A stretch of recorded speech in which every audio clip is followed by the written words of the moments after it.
Okay, so let me start a new chapter. The title of this chapter is about the energy and the force and some dynamics of the spins. Okay, so before explain about the energies related to the magnetism, I want to start about the more general things about the energies and the force. Okay, so as you know, if you define the energy of the system, and if you're taking the gradient of the energy, you can find the force. So any energy can generate force to the system.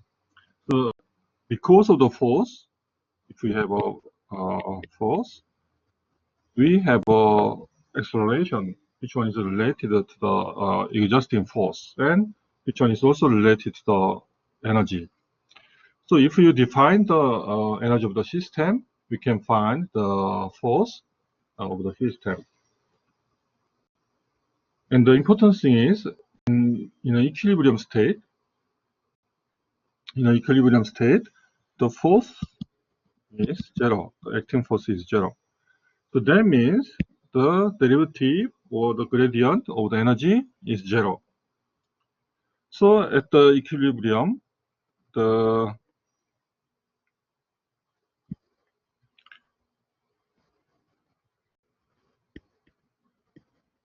acceleration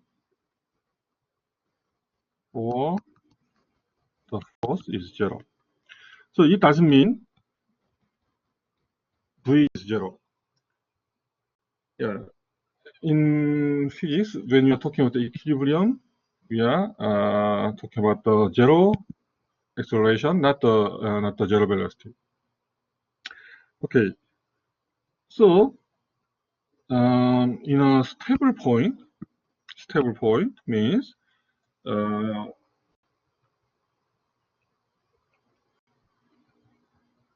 stable point means the necessary condition is it must be equilibrium, and also the second derivative or energy must be positive. So in the sense of the energy, any equilibrium point or any stable point is something like here. This point satisfies these two conditions.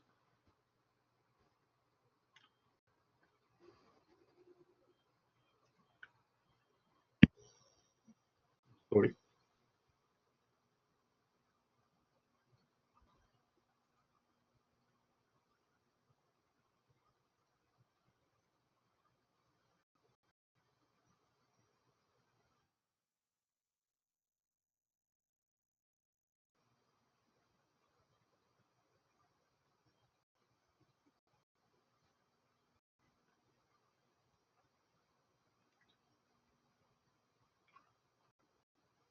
Okay. So at the equilibrium, the energy is always something like this, and this is equilibrium point. And if this equilibrium, if this is energy and this is equilibrium, that is called unstable equilibrium point. The different thing between this point and this point is very clear. Yeah. If we calculate the force as a function of this energy, which one is the derivative of the energy with minus sign, it must be like this.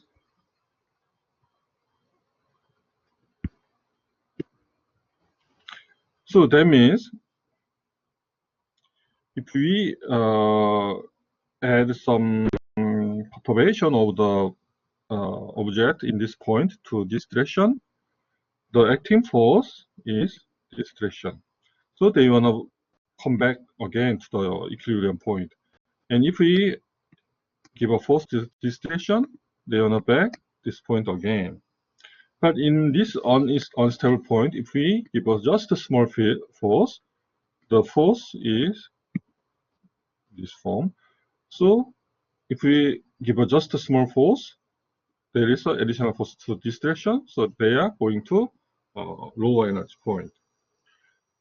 Yeah, this is the energy minimum, and this is the energy maximum. That's why this is called the stable, this is called unstable point.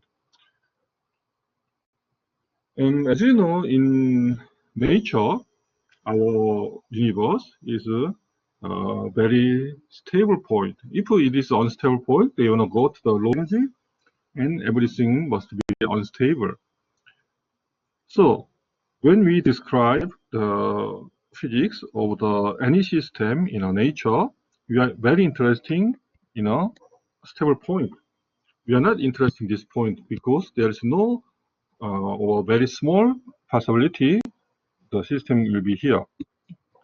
If you give us some energy, the system can go this way, but they want back to stable point very fast.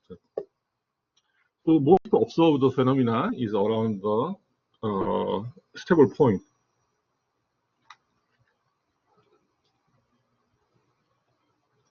And the good thing is, if we have energy, say this is the energy at the function of position, then any stable point can be approximated by parabola,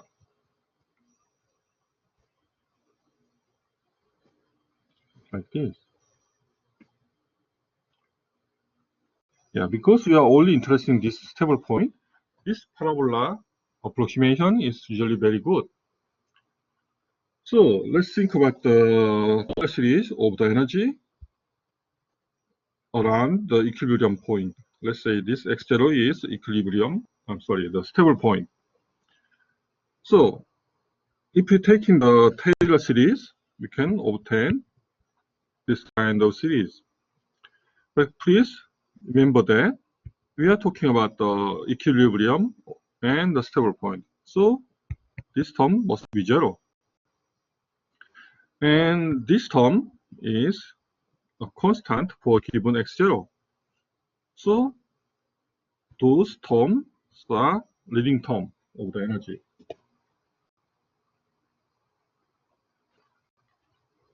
So we can generalize our statement here. The potential energy of the system will be difference between the real energy and from the ground state, and there can be this form. Here, this K, this energy form it's very familiar form. This is actually the electrostatic energy from the the elastic energy of the spring, and the K called the spring constant.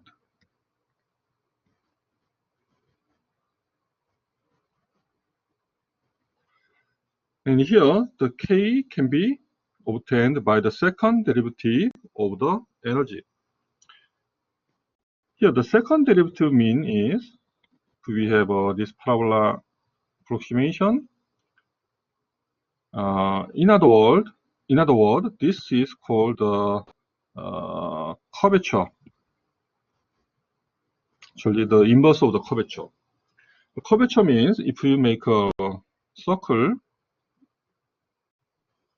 in this form, you can define the radius. And the large curvature means the radius of a circle is small. The curvature is inversely proportional to the radius. So,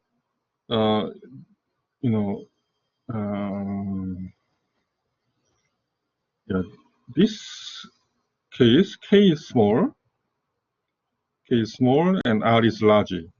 So they are related to the inverse. In this case, K is large, but the radius is small. So there is some inverse relation. So that's what we call the K value is inverse of the curvature of the energy profile. This K value is very important in many physics. For example, in a band, we already learned about the band. From the band, we can define the effective mass of the electron, which one is also related to the energy. Okay, but in this case, the derivative is the momentum, not the position. Okay. So if we have if we are interested about any object in an equilibrium point, we can define such energy. And also from this definition of energy, we can find the force is this form. And actually, this is the same to the spring.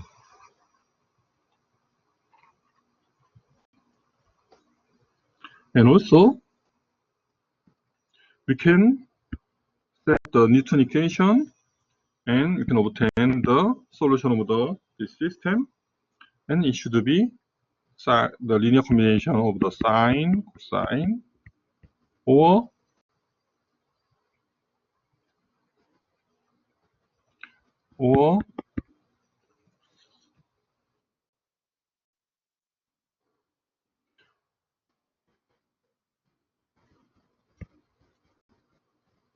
in this form.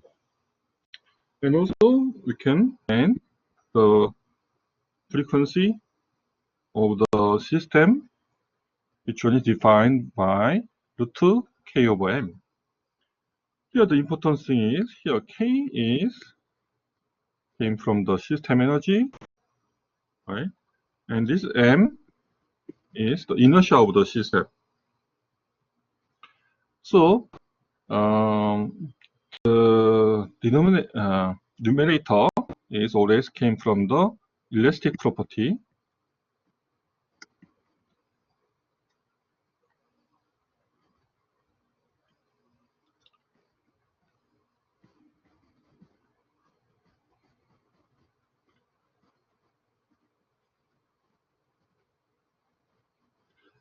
Yeah. And this is the came from the inertia of the system. So please keep in mind this relation will gonna describe our magnetism system by this model. Yeah, actually this around the description around the stable point can be applied to many physics. That's why we learn about the spring or simple harmonic oscillation in classical mechanics. That is very important. And also this simple harmonic oscillator is also important in quantum mechanics.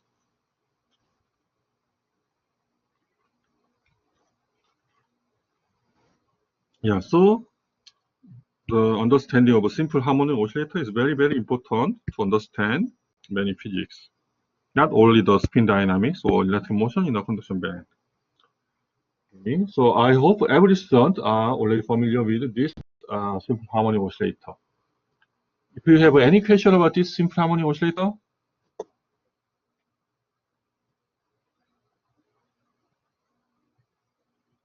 everybody okay?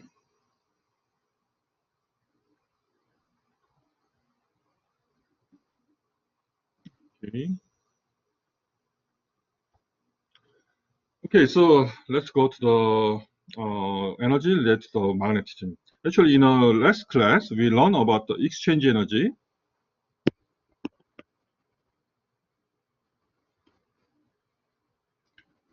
And which one is described by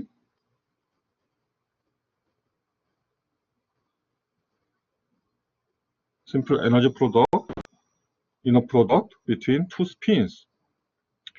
If those two spins are parallel, the system energy is lower, and if they are anti-parallel, the energy is high. So that implies the all spin wanna align to the same direction. That's the physical origin of the ferromagnetism. And today, I'm gonna explain other kind of energy, which is also important in a magnetism. The first thing is the magnetostatic energy. So what's the meaning of the magnetostatic energy? If you already familiar with the electrostatic energy,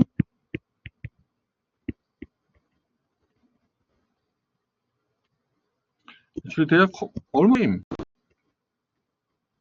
Yeah, if you change the electro to the magneto, it's quite similar.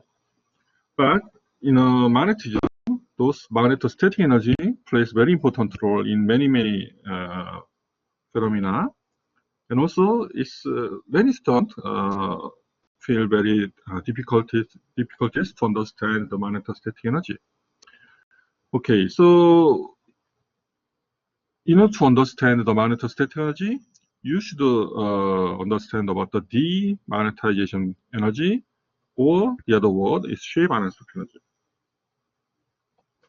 Let me explain.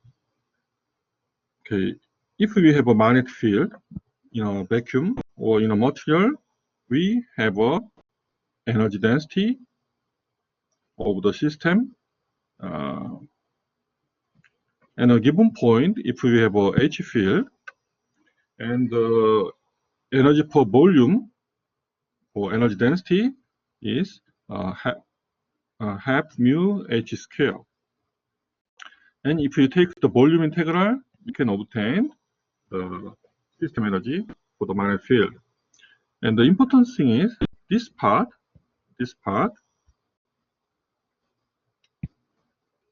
always positive. So the total integral must be positive. So that means if we have a magnetostatic energy, the energy of a system is getting larger. They cannot lower the energy. So they are always positive. And let's think about this simple magnet here. We have an N pole and S pole here because of the external field. And the magnetic moment inside of the magnet is parallel to the external magnetic field.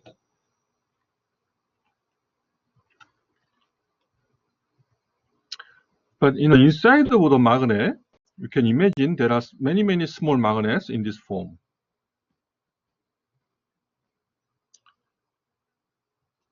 Right?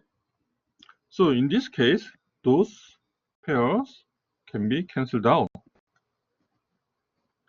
And the only remaining part is this surface pole, called the surface pole.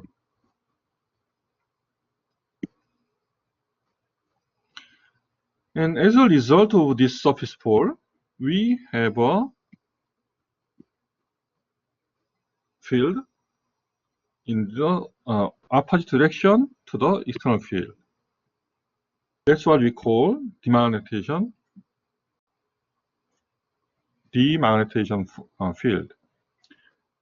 And this demagnetization field existing inside of the magnet in a opposite direction to the magnetization. And they should be proportional to the magnetization because the source of demagnetization field came from this surface pole, and this surface pole is proportional to the magnetization. Okay, and why it is important? This demagnetization field generated by the surface pole, right? And why the surface pole is exist in this direction, not this direction? Yeah, because we apply field to this direction. If you apply the field in this direction, and if you saturate this magnet in this direction, we have a demagnetization field over this direction. But here, look at this cartoon. If we have pins, which one is attached in a magnet, they form the N, S, N, S in this slide, something like this. And as you see here, they form, if we have a pin this shape, N and S, something like this. But they didn't form N and S in this side. This is more natural. And let's think about the compass. You can see this needle of the compass is always something like this, N and S. Have you ever seen compass needle with this form? Yeah. This shape of needle is very natural because when we generate pole in this side, the generating field because of this surface pole is the energy of magnetic field. This one is smaller for this this shape or this configuration compared to these things. This type configuration will generate large energy. So the energy of the system must be lower, so the pole can be generate only this side. It's same for the electrostatic. If we think about the electrostatic case, the charge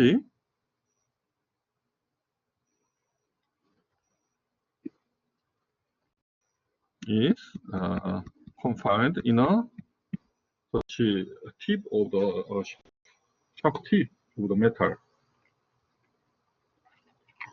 The energy of the electrostatic things, the same expression, very similar expression. So that's why they have a such form.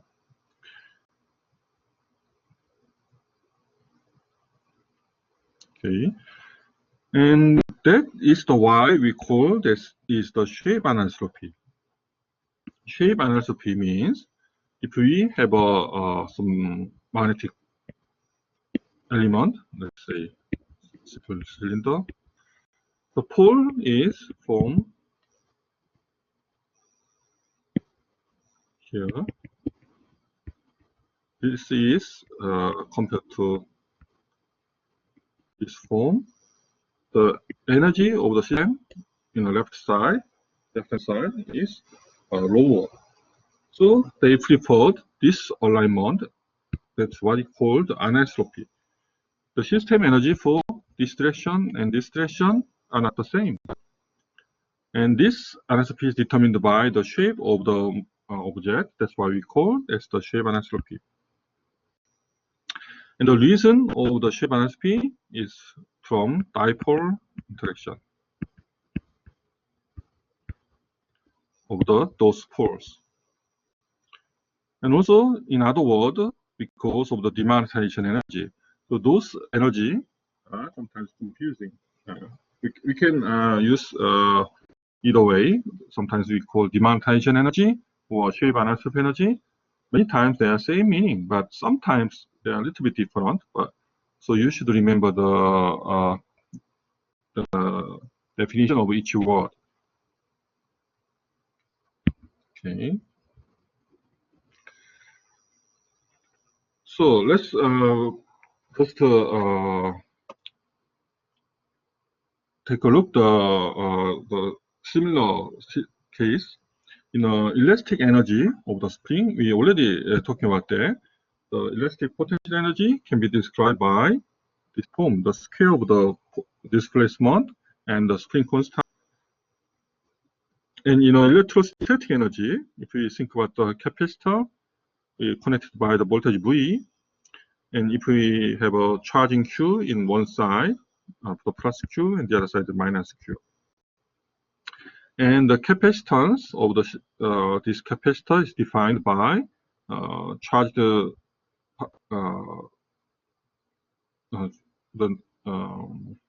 charge Q divided by V. That's the definition of the capacitance, right? And the energy of the system stored in this capacitor, which one is the electrostatic energy, is you can calculate it easily because the energy per volume is here. You can obtain this form.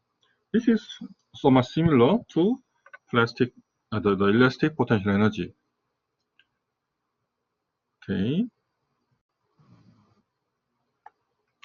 Then in a magnetostatic case, if you think about the coils and if you apply some AC current, you can store the magnetic energy here.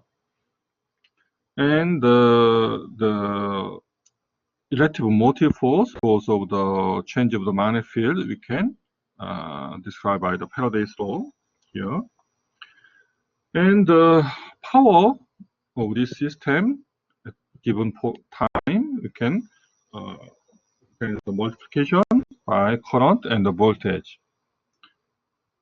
And the voltage, because of this AC current, we can write the form. So we have a relation.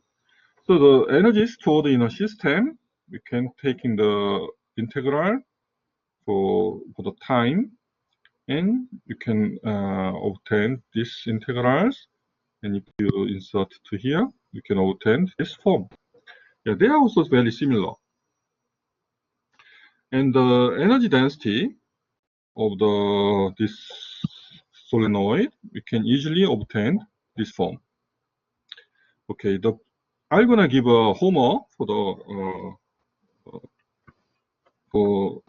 through these things. You can easily find in any kind of fundamental physics book. Okay, so let's back the shape and energy again. If we apply the external field, we can saturate magnetization, and there is a free fall at the surface, and they generate additional field because of this magnetic moment. Okay, and this surface pole also generate internal field called the demagnetization field. Here, we now talking about this object. Actually, this object is ellipse, exact form of ellipse or ellipsoid in a three-dimensional.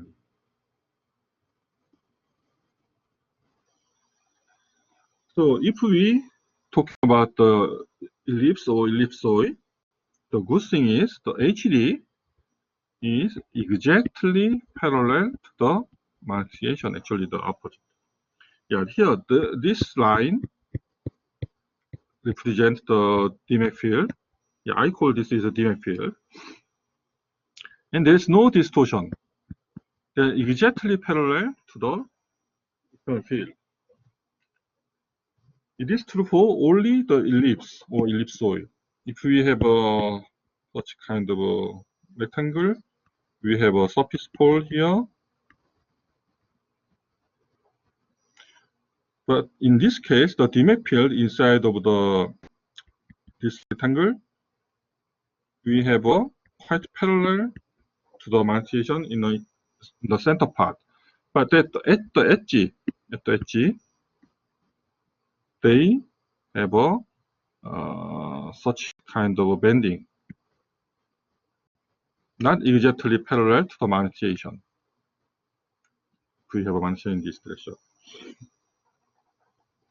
Because this kind of deform can lower the system energy. Yeah, everything is energy. We wanna reduce the system energy always.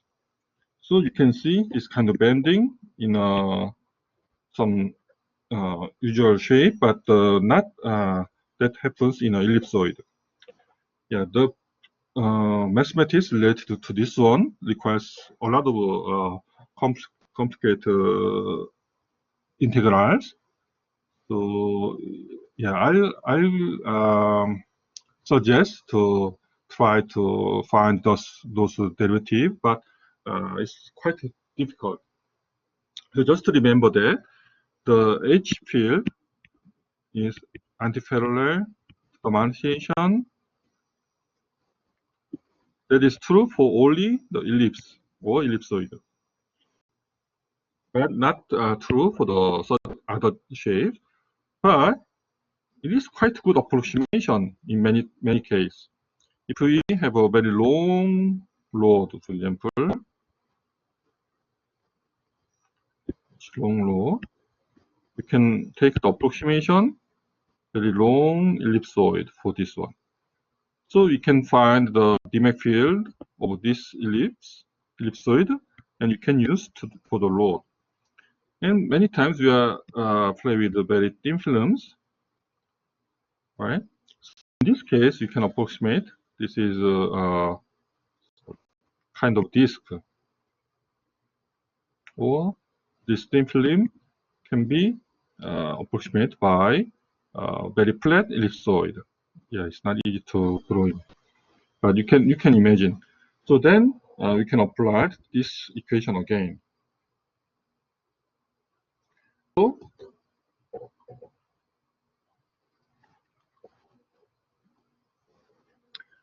this, as I already said, the diminishing field is antiparallel to the margination, and this is vector and this is vector.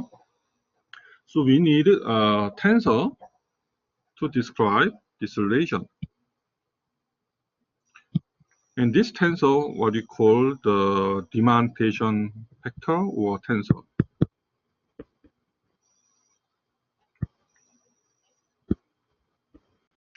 So this is the shape of ellipsoid.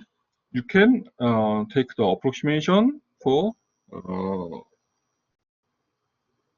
any object with this ellipsoid. And you can easily imagine this tensor can be simplified when you apply the magnetic field or magnetism is aligned to the, along the principal axis. Then this tensor can be diagonalized. The off-diagonal term will be disappeared. But in other words, if your magnetism is not parallel to the principal axis of the your sample, then you have a finite element, finite non-zero value for off-diagonal element. So problem can be very complex, very complicated. But if you, usually we play with the saturated magnetism for the principal axis. So we need this three number.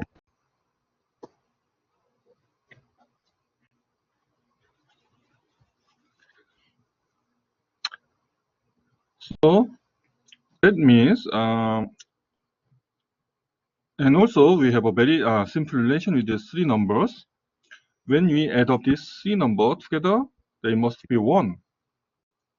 Yeah, this is always, they should be satisfied this relation.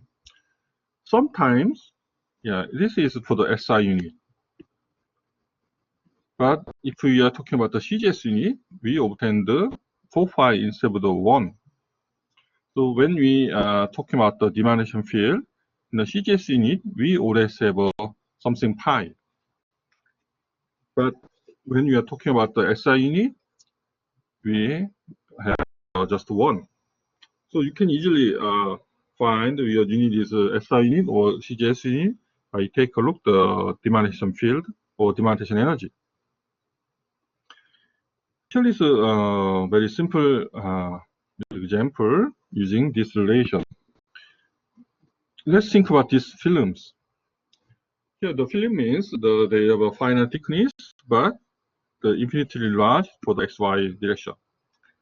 So that means the pole generate at the end of those films, the distance between the N and S pole are infinite, and that means the energy of the magnetoelastic energy, magnetostatic energy is going to 0. That means they prefer such configuration. Or, in other words, the pole is in each end of the films, which one is separate infinitely. The Dirac field is 0. This field is 0 because the direction of each pole is infinite.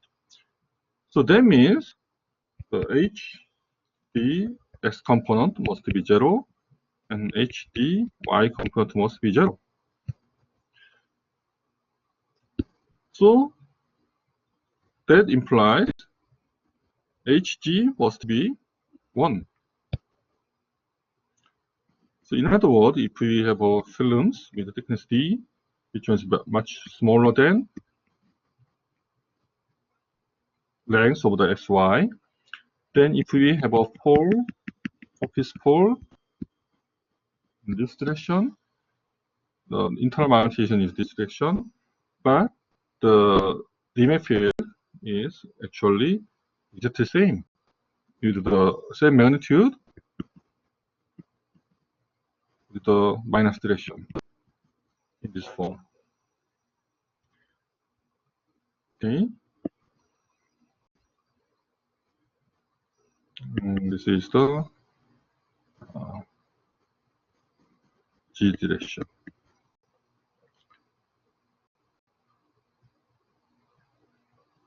Okay, that's why in a film, the magnetization direction is always preferred in plane because of this magnetostatic energy. But sometimes we played with some special films called PA, means the perpendicular magnetoanisotropy, which kind of a special material prefer the perpendicular direction of the magnetization. That means they should have an external energy overcome this in-plane emanation field. I'm going to explain this again. Okay, so let me ask a simple question. What is the Dirac field for the sphere? This is a simple quiz. Just think about this relation. Is there anybody can answer this question? Just think about the symmetry of the system.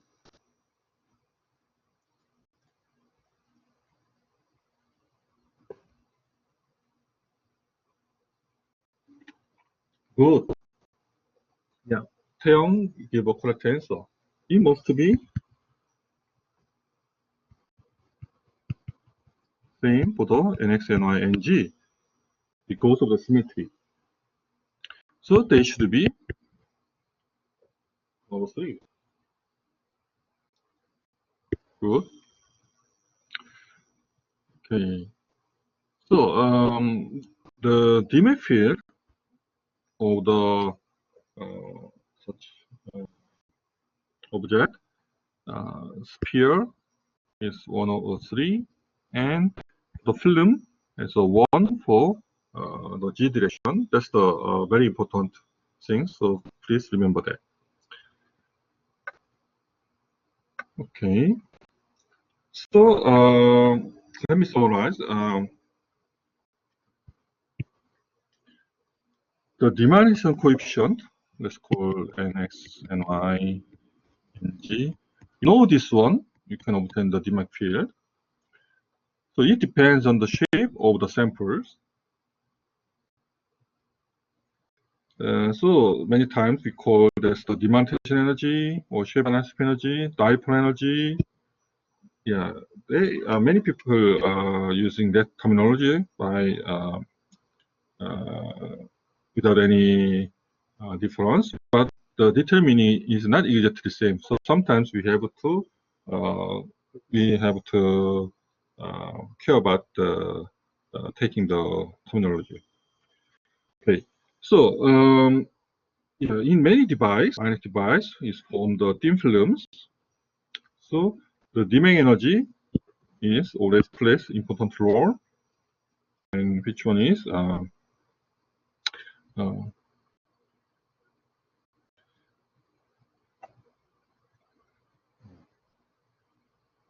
okay. And as I already mentioned, the PMA is perpendicular to P.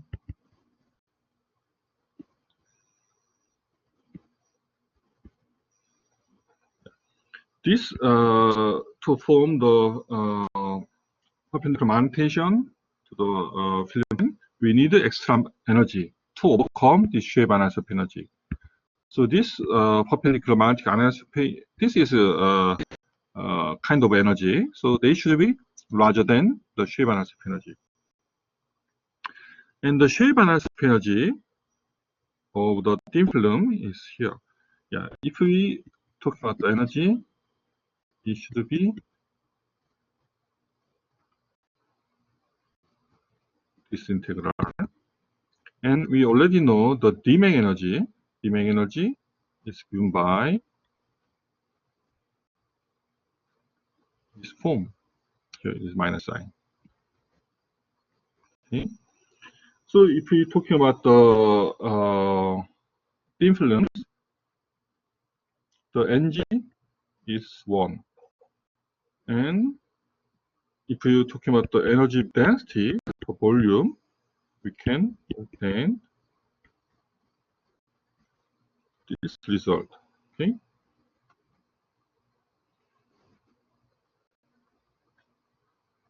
So this is the shape analysis of energy.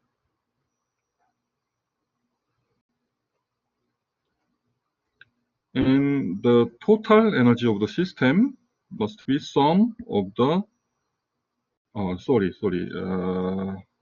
we have a minus sign here.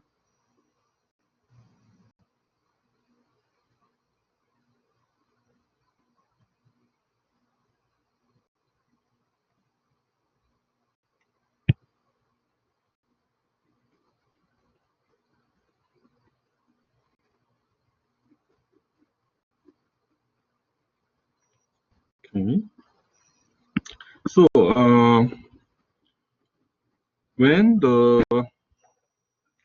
magnetization is out of plane, if we have films and this direction, magnetization is this direction, then we have a positive energy of this amount.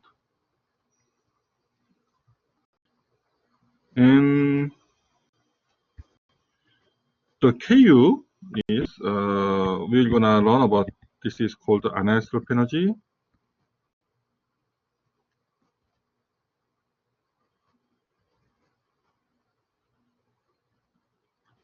And let's assume this energy prepare the perpendicular direction of the magnetization. Then they should have a, they should be larger than this one. So substitution between two energy term must be positive. Okay. And this term is came from the definition of the Dirac energy, which I already said.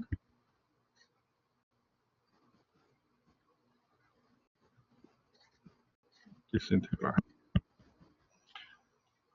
And now we are talking about the energy density. This energy density. So the unit of this term is joule per volume.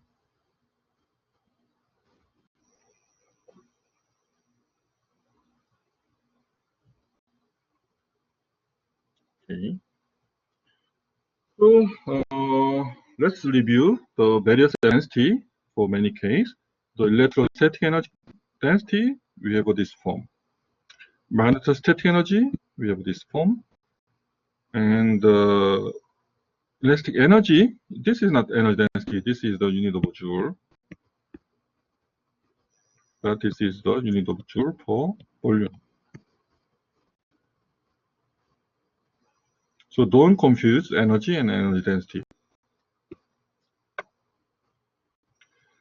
And one funny thing is all those looks quite similar. We have something half here and some constant which one is related to the system properties and the square term. All right, everything, this energy looks similar.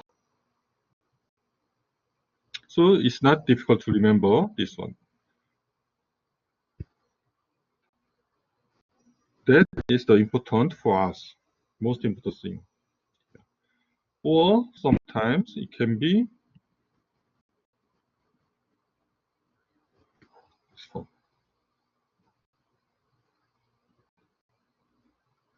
Okay. And that magnetostatic energy is actually the source of the domain and the hysteresis of the magnetization curve. Let's think about this case. If we have a saturated magnetization in a given sample and there's a hole at the surface. And this is what we call the single domain. Every area of the sample has the same direction, and the domain means the small area which form the where the magnetization is same direction. Then we have such a external magnetic field distribution, and there is some kind of energy goes of this field. This is we call the stray field.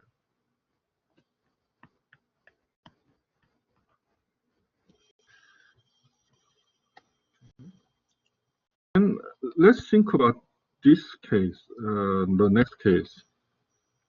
If you have a magnetization, this direction, and this direction, then we have a pole here, but we have a S pole just beside of the N pole, or positive pole. Okay, then the static field is existing only this small area. So when you compare to single domain case and the multi-domain case, the energy of the system multi-domain is lower. And even we make the smaller domain, then the demand field is getting lower and lower. So in nature, they preferred those multi-domain states.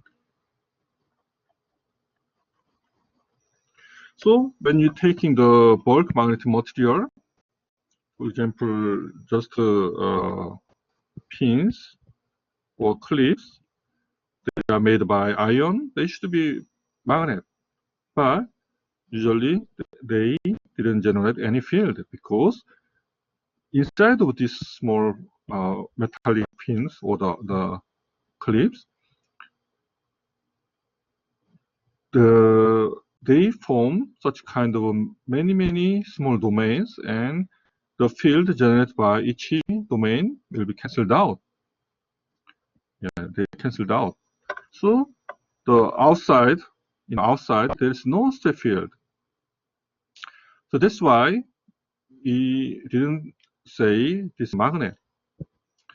But when we apply the external magnetic field, the direction of this small magnet aligns to the same direction. And then we can observe some certain magnetization macroscopically of samples.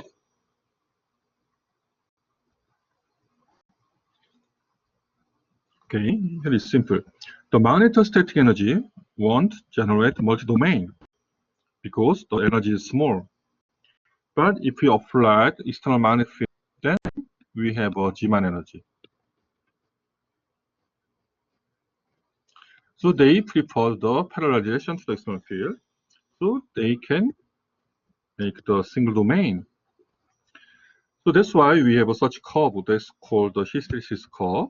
When you apply the magnetic field, and let's say this is the M, then initially the magnetization direction is they form the multi-domains, and the total net magnetization is 0. But when you apply the external field, the magnetization is start to align to the external field, and then align all together. Then we call this a saturation. And when we reduce the external field, they are not going to this way. They are going to here. Even though we just imagine if we have a nail or pin, after we attach the magnet, they behave as a permanent magnet for short time. Here is the finite magnetization. But after a long time, they are going to zero because that multi-domain state is low energy. But sometimes some special material, they stay in this state long time. Then we need some other kind of energy to overcome this magnetostatic energy. That's called anisotropy energy. So anyway, after this Lebanese state, if you apply field in an opposite direction, then the magnetization is getting smaller and smaller, and sometime at certain field, the net magnetization is going to 0. And then they are saturated again in opposite direction. And if we reduce the field again, we can obtain the next state here. And then if we increase field to the positive direction again, we can form this kind of shape. So this curve is called the hysteresis curve, because they remember the history or their fast state. If we apply a certain field, they can be here or here, depending on the history. Or sometimes they can be here when you apply the field in other trajectory. So that's what we call the reason we call the hysteresis. And this hysteresis rule is very, very important in ferromagnetic materials. Yeah, if we have let's imagine if we have a new baby, we measure the mass, the weight, and the length of the new baby. It's same. If we make magnetic samples, always we measure this MH curve. This is called the hysteresis rule or MH curve. Okay. So this MH curve tells us many information of the samples. Yeah, please don't confuse this domain. This single domain is the length scale is from few nanometer to sometimes micrometer. So the inside of domain, inside of a single domain, there are many, many spins. They are aligned to the same direction. So this single arrow represent many, many spins, many, many atomic spins. They are ferromagnetic because of their ferromagnetism. But because of the demand field, they preferred this different direction from the neighbor domains. And this barrier we call the domain wall. That is also very important in many physics. I will explain this later. Okay, let me say again, the demand tension energy which one is very important. I say again, in thin films, they prefer the in-plane magnetization, something like this. So, and if you calculate the energy of the system, the in-plane case and the perpendicular case, we have those terms in the SI unit and in the CGS unit. They should have a 2 pi. Just to keep in mind this term.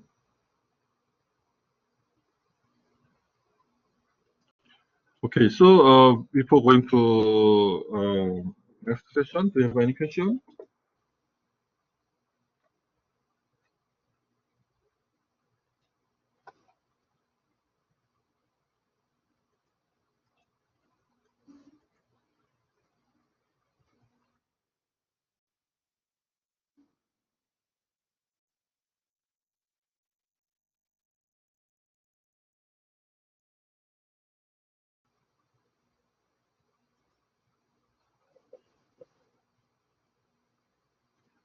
Okay, Won-Chang said, what's the origin of the PMA? Yeah, that's quite a difficult question to answer. And partially, I'm going to explain when I talk about this next time isotope energy. Okay. Okay, so if you understand the magnetostatic energy, let me move on to the magnetic crystalline isotope energy. Yeah, let's think about the atomic structure of the iron. They have a BCC structure. And in a nickel, they have a FCC. In a cobalt, they form HCP. Just imagine if you align the magnetization to this direction, and the magnetization is same to the crystal axis. And if you align the magnetization to this direction, the spin direction is aligned to this direction, let's say. Yeah.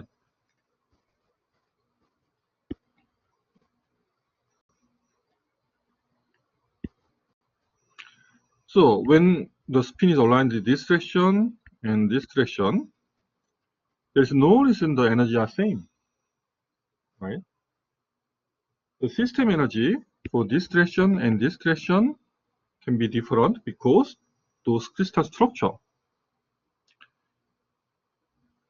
So actually this bonding is related to the orbit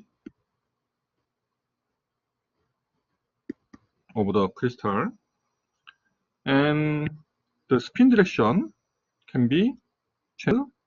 The energy of this direction, the spin direction, depends on the orbital directions. So as you see here, if you want to saturate the magnetization for each direction, the 100 direction can be very easily saturated, while this 110 direction requires large field to saturate.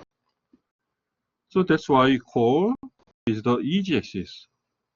This is easily saturate, or they require small energy to saturate, while this 111 direction is requires a higher energy, and that's what we call hard axis. And for the FC nickel, they prefer this 111 direction. So this is easy axis, but they doesn't like this 100 direction. So that's what we call hard axis. In HCP cobalt, they have this direction of easy axis. Okay, so this is purely came from the orbital and the spin interaction. Yes, it is not easy to understand, and you cannot say which direction is preferred direction before you measure it, or you can calculate by the full energy of the system. And Yeah, the origin of the crystal ionosphere energy is very clear. They came from the spin-orbit coupling. Yeah, because the spin direction relative to the crystal lattice can be different. But we cannot easily predict which direction is the EG-axis for a given system because they depends many things. The very detailed structure of the band and orbit. So usually the energy for the, let's say 100 direction minus 111 direction is order of 10 to minus 5 electron volt. Yeah, when you're talking about the system energy, the difference is only this small. But the energy itself of the electron is order of electron volt. Please remember that the band calculation. This we are talking about the some electron volt. So in order to obtain this small difference, you have to calculate the energy for 5 or 6 digits. You need a very high accuracy.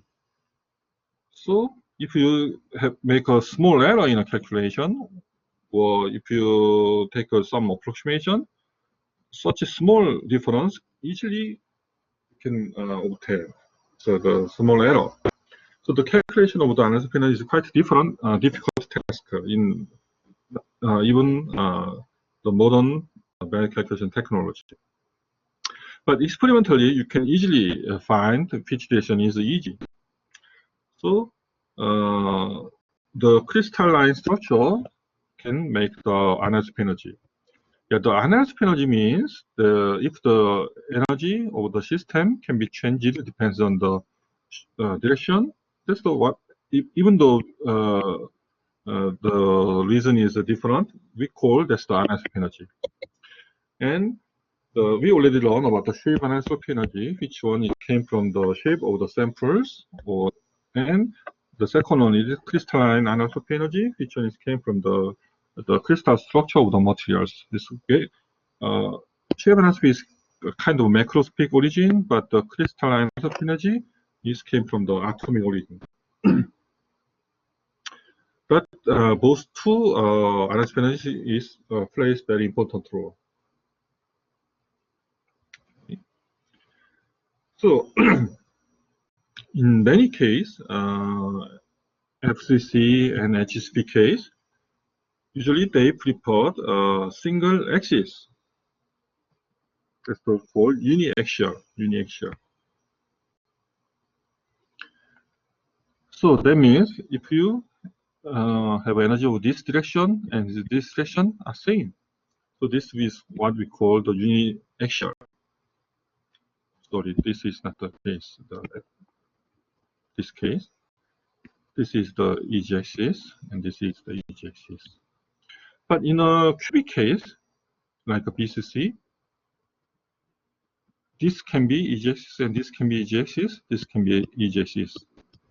So this is what we call biaxial or cubic anisotropy. Which is case. So the depends on the uniaxial or biaxial, the description of the energy is a little bit different. Let's think about the uniaxial case. Uniaxial means they have a symmetry of the pi or 100 degree.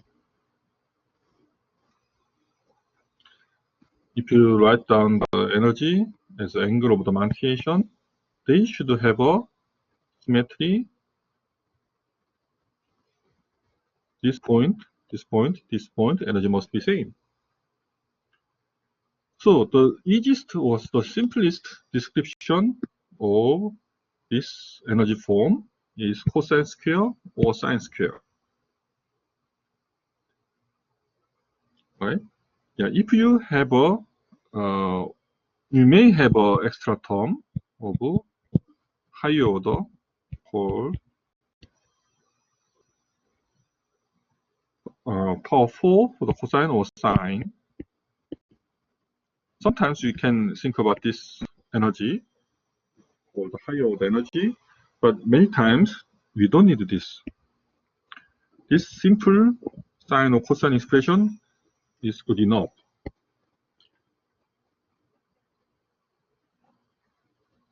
So these two expressions actually are the same. You know, this is the 1 minus cosine square. So that means this is ku minus ku cosine square. And this term is constant number. So when you are talking about energy, this is meaningless. So depends on preference. You can write down the energy in this form, minus cosine or plus sine square. They are same for the initial balance of energy. So that means the square term means the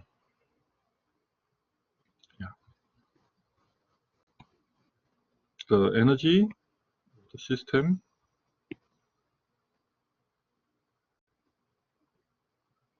sorry about this for drawing. Those place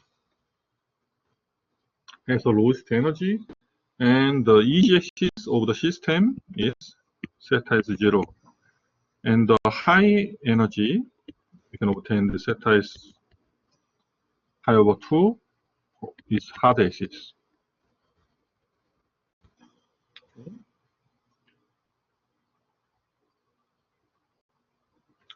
Okay, I think I should stop here because I need a certain amount of time to explain the biaxial one. So let me finish my lecture here. But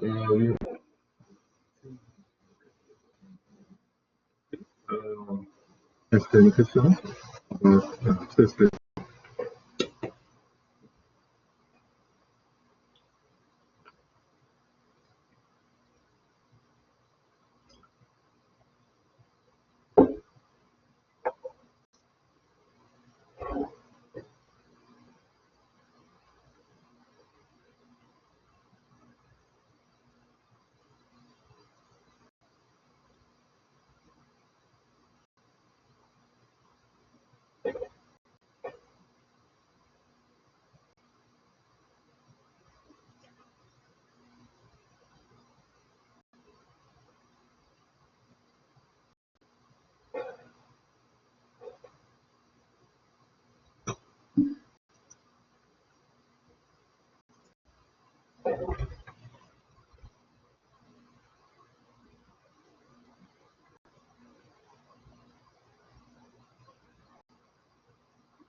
is good question.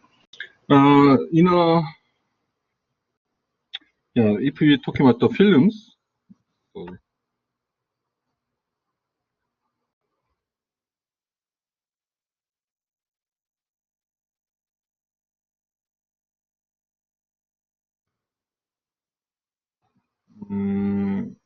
yeah, in films we have this result.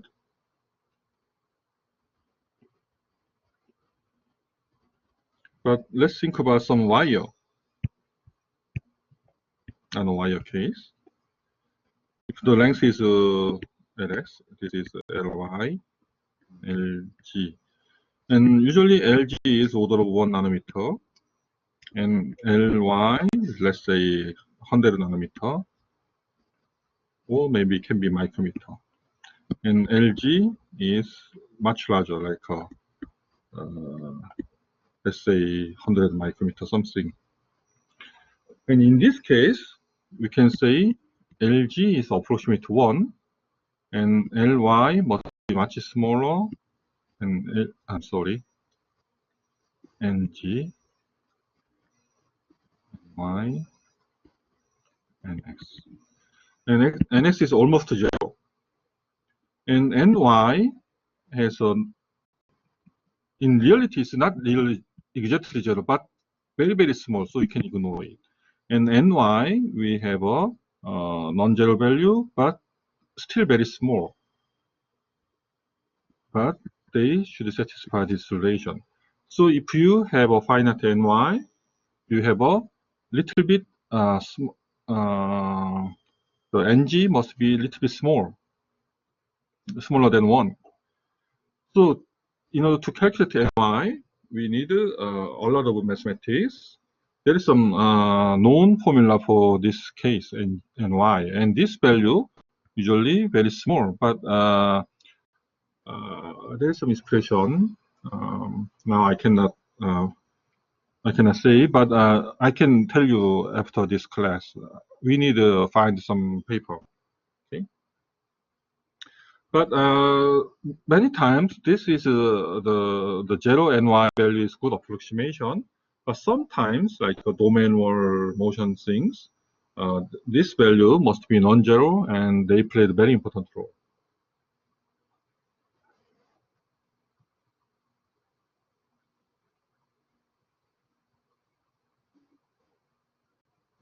The next question is about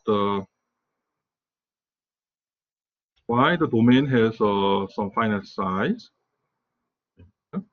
Yeah, when I talking about this expression, the smaller domain and smaller domain has a lower energy. But the truth is the domain world. Actually, I'm gonna explain in next class, but the domain world energy is always positive. So when you generate more domain and more domain, you can more domain worlds. That means even though you can reduce the magnetostatic energy, if you generate a domain world, the energy is higher. So there is some competition between domain world energy and the magnetostatic energy. When they make some balance, means the smaller energy, they start to generate more domains. So the domain size can be determined by the competition between the magnetostatic energy and the domain world energy. Okay. So actually, I'm gonna explain that part. Yeah, domain world here in the next class.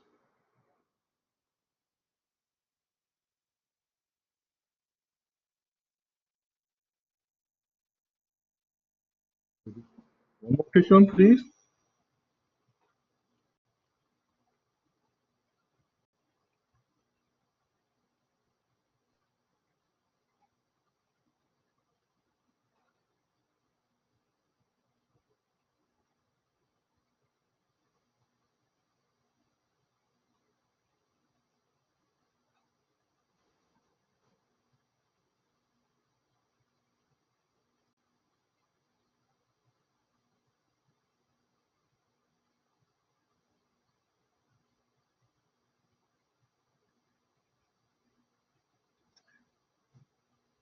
Yeah, please. One more question.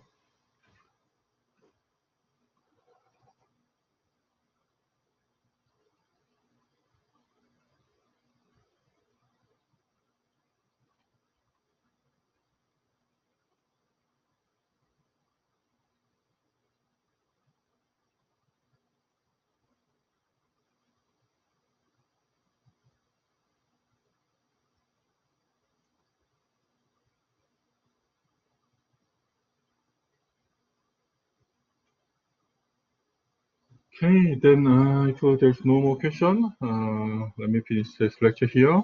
And I'm gonna start the magnetic crystal NSP energy in Wednesday. Okay.